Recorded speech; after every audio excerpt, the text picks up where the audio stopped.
Parking in and around town is very rarely a cost-free exercise. Fixed-term permits and pay and display are the two most common forms of payment. Should you choose not to opt for either of these, you're likely to get a parking fine from the council. On areas of private land, you're more likely to end up with a clamp on your wheel. Clamping has become a very unpopular practice for motorists due to the high removal fees.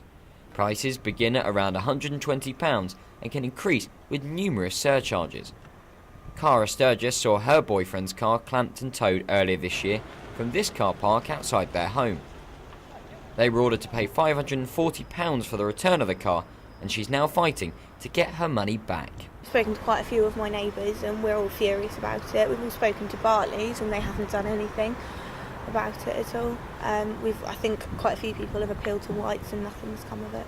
We had to get the car taken. We didn't have it for 4 days because we couldn't pay it, and then we had to split it between us in the end.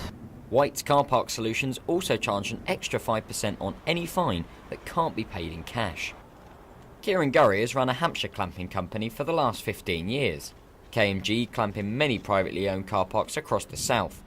Kieran says that signs clearly state the law, but drivers are continuing to run the risk. I think what people don't understand is if it wasn't for motorists being so rude and inconsiderate, wheel clampers wouldn't be required. Most of the car parks that we work in are very well signposted, but we're only called in because motorists choose to park there rather than pay and display, or because they're only going to be 10 minutes and they're going to pop into a town. Well, it's not fair for a person who owns a car park that they're subsidising other people's parking. If the bill does go through Parliament, the £55 million clamping industry is set to be consigned to the history books. This would mean drivers being walked to the cash point to pay for an immediate release will be a thing of the past.